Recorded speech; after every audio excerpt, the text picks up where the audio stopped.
సంగటికి చూసారా నూనె వంకాయ ఇలా రెడీ చేసి పెట్టుకున్నా. నూనె వంకాయ చాలా ఫ్రెష్గా ఉంటుంది. దీన్ని బాగా కట్ చేసి దాంట్లో పురుగులు ఉన్నాయో లేదో చూసి మసాలా వేసి శనగగింజలు, కొబ్బరి, చింతపండు, మిరప్పొడి, తెల్లగడ్డ, అల్లము అన్నీ వేసి మిక్సీకి వేసుకున్నాను. నువ్వులు కూడా వేసాను దీంట్లో.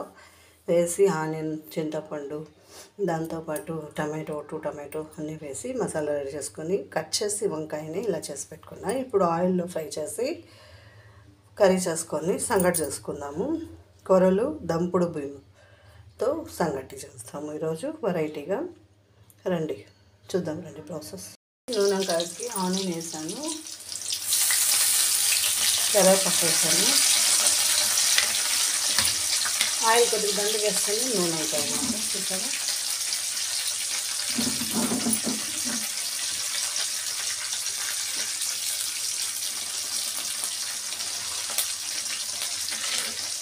ఇప్పుడు చిల్లీ ఇక్కడ మసాలా పెట్టుకున్నాను నేను. ఇది కూడా బాగుంటుంది, ఇంకా తెల్లగా ఉండే మిక్స్ చేసుకుంటే ఇది కూడా బాగుంటుంది టేస్ట్గా. దీనిలోకి వస్తే పులుపు చింతపండు వేస్తాం కదా, నూనె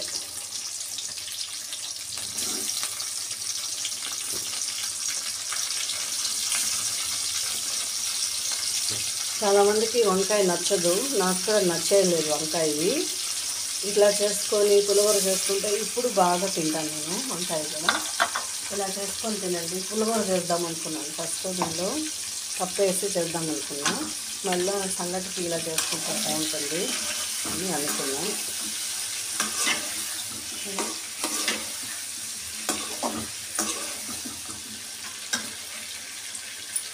మిగిలిన మసాలాలు కూడా వేసేస్తాము.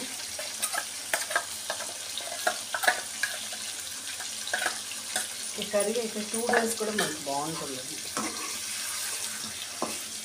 బాగా నూనెలోనే వాడుకోవాలి, నూనెలోనే వేగనిద్దాము.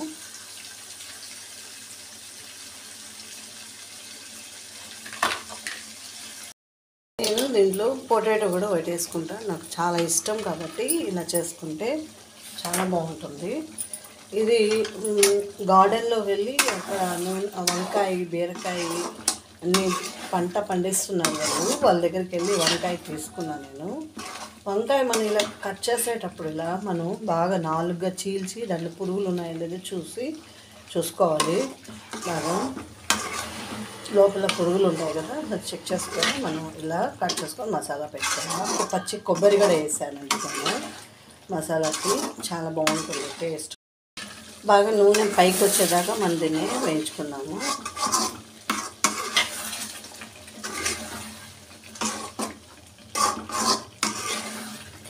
మీరు పొటాటో కావాలంటే కూడా మీరు వేసుకోవచ్చు, వద్దన్నా స్కిప్ చేయొచ్చు, అది మీ చాయిస్. అది నేనైతే వేసుకున్నాను.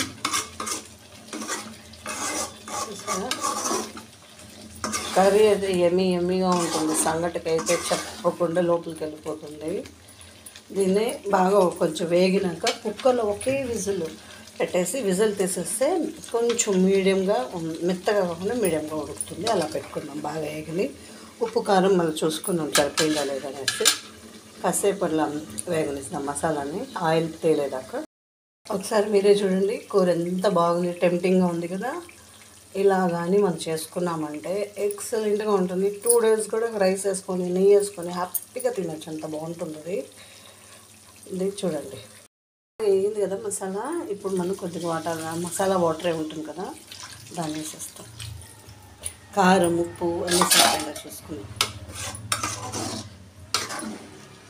మీరు కావాలంటే ఇలా కూడా ఉడకనివ్వచ్చు, లేదంటే మీరు కుక్కర్లో కూడా పెట్టేయచ్చు. కుక్కర్లో అయితే మెత్తగా బాగా ఉడికిపోతుంది వంకాయ.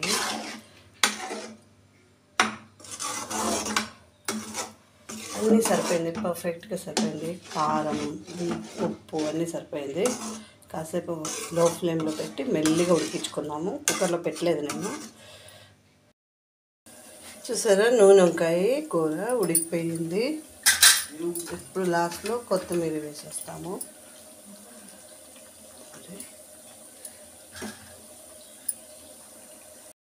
నూనె వంకాయ చూసారా ఎంత బాగా ఉడికిపోయింది. ఇప్పుడు అవన్నీ అయిపోయింది. ఇప్పుడు కొత్తిమీరతో గార్నిష్ చేసేసి సంగటికి రెడీ చేసుకుందాం. దీన్ని కూరలో 4 అవర్స్ 5 అవర్స్ నానబెట్టాను. దంపుడు బియ్యం ఇది. రెండు ఈక్వల్గా తీసుకొని కుక్కర్లో పెట్టేసి మెత్త కూడా పెట్టుకొని సంగటి చేసుకుందాము. నూనె వంకాయ కూరకి సంగటి చేసుకున్నాము. ఇక్కడ కూరలు కూడా నానబెట్టేసాను బాగా. ఇప్పుడు కుక్కర్లో పెట్టేస్తాము. ఇలా కుక్కర్లో పెట్టి రైస్ అన్పాలిష్ రైస్ కూరలు రెండు వేసి ఉడకపెట్టుకున్నాం కదా. ఇప్పుడు దీనికి రాగి పిండి వేస్తాం సంగటికి. ఇప్పుడు మనము రాగి పిండి వేసుకుందాం. మీరు ఎంత తింటారో దాన్ని బట్టి వేసుకోండి. కాసేపు మూత పెట్టేస్తాము, ఉడకనిస్తాము. ఆ తర్వాత ముద్ద చేసుకుందాం. నూనె వంకాయకి బాగుంటుంది. రాగి పిండి ఉడికిపోయింది. కొర్రలు దంపుడు విముతో మనకి సంగటి ఇలా చేసుకుంటే హెల్దీ, చాలా హెల్దీ కదా.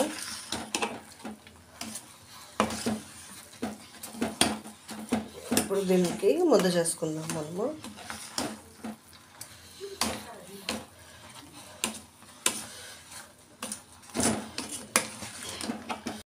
సంగటి ముద్ద రెడీ. ఇప్పుడు మనం వంకాయ కర్రీ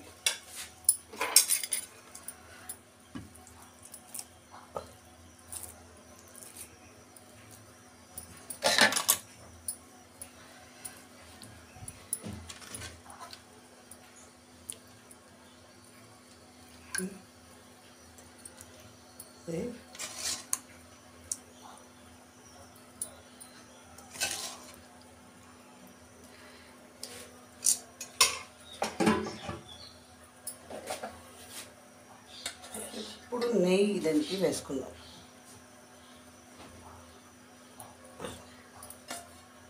వేడి నెయ్యి వేసుకొని నూనె వంకాయ కూరకి కోడిగుడ్డు పక్కన పెట్టుకొని తింటే, ఇది పెప్పర్తో ఎగ్ చేశాను నేను, పెప్పర్ పౌడర్తో. ట్రై చేద్దామా? మెత్తగా చూసారా ఎంత బాగుంది. తిందాం రా హరి. సంగటి రెడీ అయిపోయింది.